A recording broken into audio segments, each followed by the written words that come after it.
तो इसी बीच एक और बड़ी खबर आपको बता रहे हैं, केकड़ी जिले से आ रही है और खारी नदी से अवैध बजरी खनन का मामला सामने आया और सरकार को हो रहा है भारी राजस्व नुकसान। प्रशासनिक मिलीभगत के चलते अवैध बजरी खनन किया जा रहा है और माफिया बिना रोक टोक दिन रात कर रहे हैं खनन और परिवहन। ये बड़ी खबर आपको बता रहे हैं। स्थानीय लोगों की शिकायतों के बावजूद नहीं हो रही है किसी प्रकार की कोई कार्रवाई। धुंधरी गांव में खारी नदी से ये अवैध बजरी खनन किया जा रहा है और इस खबर पर ज्यादा जानकारी के लिए हमारे संवाददाता हमारे साथ जुड़ चुके हैं राकेश, जिनसे हम पूरी जानकारी लेंगे। जी राकेश, जिस प्रकार से ये अवैध बजरी खनन का मामला सामने आया है, क्या कुछ कहेंगे इसमें? जी, अभी जो हाल ही में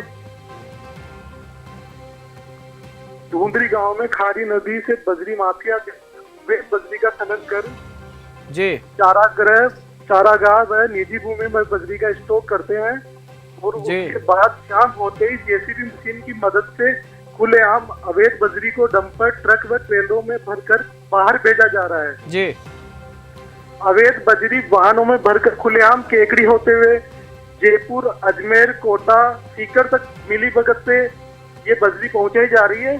जी, और मैं आपसे राकेश ये भी जानना चाहूंगा कि जिस प्रकार से प्रशासन की मिलीभगत के चलते ये पूरा जो माफिया है, माफिया गैंग है, वो बिना रोक टोक के दिन रात खनन कर रहा है, तो इसमें प्रशासनिक अमला है वो कार्रवाई क्यों नहीं कर रहा है? जी, प्रशासन के सामने से रात को ये वाहन गुजरते हैं। जी, केकड़ी सदर थाने और सिटी थाने के बाहर से दर्जनों की संख्या में वाहन गुजरते हैं, लेकिन पुलिस इन्हें अनदेखा करती है और उन पे कोई कार्रवाई नहीं करती है।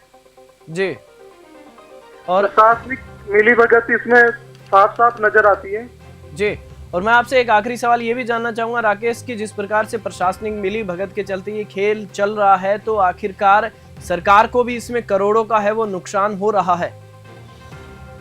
जी, इसमें खनिज विभाग और पुलिस प्रशासन कोई कार्रवाई नहीं कर रहा, जिससे बजरी निरंतर जारी है, जिससे सरकार को राजस्व का भारी नुकसान हो रहा है। रोज हजारों रुपए का नुकसान सरकार को हो रहा है। जी, चलिए, इस खबर पर जानकारी के लिए आपका बहुत बहुत धन्यवाद। और आपको एक बार फिर से बता दूं कि केकड़ी जिले के धुंधरी गांव में खारी नदी से अवैध बजरी खनन हो रहा है, जिससे सरकार को भारी राजस्व नुकसान भी उठाना पड़ रहा है और प्रशासनिक मिलीभगत के चलते माफिया बिना रोक टोक दिन रात खनन और परिवहन कर रहे हैं। स्थानीय लोगों की शिकायतों के बावजूद भी किसी प्रकार की इसमें कार्रवाई है वो देखने को नहीं मिल रही है और बजरी माफिया जेसीबी से खनन कर ओवरलोड ट्रकों से इसे रोजाना जयपुर, अजमेर, कोटा, सीकर भेजते हैं और प्रशासनिक उदासीनता के कारण क्षेत्र में जगह जगह अवैध बजरी का स्टॉक का भी भंडार है। इस खबर में फिलहाल इतना ही। आप देखते रहिए न्यूज़।